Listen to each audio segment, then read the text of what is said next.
So you are thinking about moving to Blaine, Minnesota? I cannot wait to show you around Blaine today because there is a ton of stuff to cover. At some point, we'll hit some neighborhoods and we'll show you some different price points of different homes so you can see what may fit within your budget. We're also going to discuss jobs, local activities, and the schools. But we'll get into that in a minute. When you stay until the end, I'm going to share with you some of the best kept secrets in Blaine. So just hang. Now, if this is your first time on the channel and you want to know everything about living in Blaine and the surrounding suburbs, then subscribe below so you can be the first to know about the current market in Blaine, Minnesota and the surrounding suburbs. Now, my name is Brian Ingle. I've lived in the northern suburbs of Minneapolis, Minnesota my whole life. I've been a realtor for the last 25 years with the Chris Fritch team at eXp Realty, and I love helping people make their move to Blaine or any of the northern suburbs. So whether you're moving in 9 days or 90 days, feel free to reach out. All of my contact information is in the description below. So let's start with the cost of living. Blaine runs about 4 to 9% higher than the national average. And the biggest factor here is housing. Median home prices are around $344 to $497, depending on whether you're buying or just Zillow window shopping. If you're renting, expect to fork over about $1,500 to $2,000 a month, depending on how fancy you want to get. Groceries, gas, healthcare are all pretty average for Minnesota. So your biggest bill, housing. Now, from a population standpoint, Blaine has been on a roll. In 2020, we had just over 70,000 residents, 70,222 to be specific. Fast forward to 2023, and you're looking at 73,700. That's a 7.8% jump. They're projecting 85 to 90,000 by 2040. So, the traffic may be a little busier, and so may be the stores. From a job perspective, because somebody's got to pay for those weekend Target runs, right? Blaine's got a healthy mix of big box retail, local businesses, and some heavy-hitting employers that keep the local economy humming. Retail is really the backbone, much like any other community. You got Target, Walmart, Home Depot, Lowe's, Cub Foods, UPS, and of course, Caribou Coffee and Starbucks, keeping thousands of people busy and well caffeinated. So, maybe if you're more into clerks and carts than cubicles, there's a ton of opportunity. But if you're into the cubicles, Blaine also boasts some corporate muscle. There's Aveda Corporation. With about 700 employees here, this is your go-to for hair care and beauty products. You've also got a company named Infinite Campus, featuring about 400 employees, making sure school data stays organized. And then you've got Carley Foundries with 350 employees cranking out metal castings.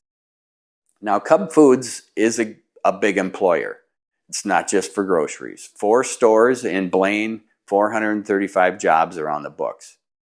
Now, if you're willing to hop down the road a few miles, you've got some giant corporate companies like Medtronic and 3M in nearby Fridley and Arden Hills, meaning there's plenty of work to go around and fairly easy commutes.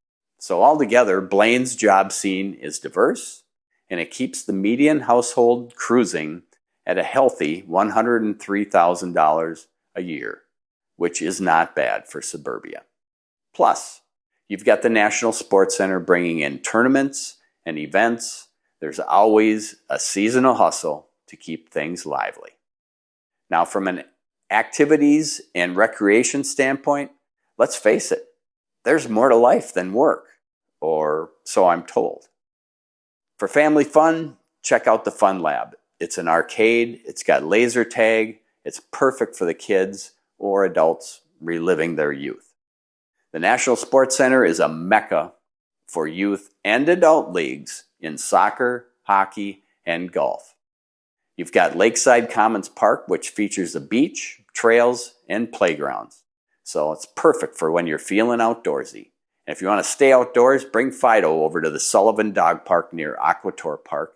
It's conveniently located at the intersection of Highway 10 and Highway 65. There's 2 dog parks there, one for the big fellas, over 25 pounds, and one for the little guys, under 25 pounds. Sullivan Dog Park is a scenic spot for Fido to make new friends and for you to get your steps in. Now, if you want to keep getting steps in, you could check out the Victory Links Golf Course. It features 18 holes of fun, with each hole having 6 tee boxes. Why 6 tee boxes? So a scratch golfer can go out there with their kids and enjoy the same course, but at the distance that they're comfortable playing. For instance, the first hole, the blue tee box measures in at 473 yards, while the green tee box measures in at 187 yards. Another golf course that's worth mentioning is the TPC private PGA-owned golf course in Blaine, which is home of the 3M Open, a PGA tournament. And then there is Invictus Brewing Company, because sometimes you need to have a beer after the round or simply recover from parenting. Seasonal events, you'll find them year-round. Bunker Beach Water Park in the summer. There's trails at the Bunker Hills for biking and walking. The city events like Blaine Festival. The Blaine Festival in late June. This year it's going to be the 27th through the 29th. And it's your typical traditional family carnival atmosphere. So what about the housing market? I know I've mentioned it a few times, but housing has been hot. Median list prices in April of 2025 were up 13.6%, averaging around $497.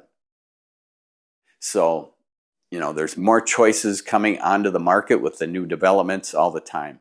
Rentals have bumped up about 1.1% year over year, hovering near $2,000 per month.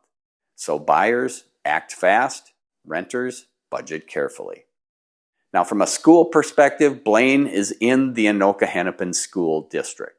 The fun fact is there's a new elementary school coming.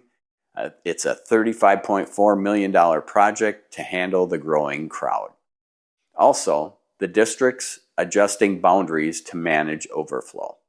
So the schools are rated solid, families moving in for the community vibe and access to a good education. Blaine High School is a highly sought-after STEM school, just so you know. What's the future look like in Blaine, Minnesota? First thing that's on the docket is the 105th Avenue redevelopment project near the National Sports Center. They're aiming for an entertainment and dining hub, as well as a beautiful new 5,000-seat multi-use event stadium that will be home for a minor league baseball team, as well as events like the state baseball tournaments, concerts, and maybe even Hockey Day Minnesota. Just saying. The complex will also have restaurants and an experiential golf driving range similar to a Topgolf facility. So the city plans to keep up with population growth with new housing developments, new retail, and more parks that are also in the works.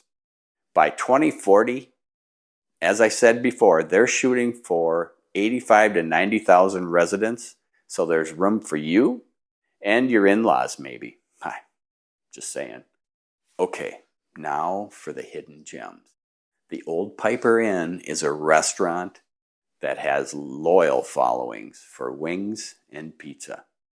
Bunker Hills Regional Park Reserve. Now, technically it's in Coon Rapids, but we don't draw lines in the sand, especially when it comes to golf, swimming, cross-country ski trails, disc golf, and even horseback riding.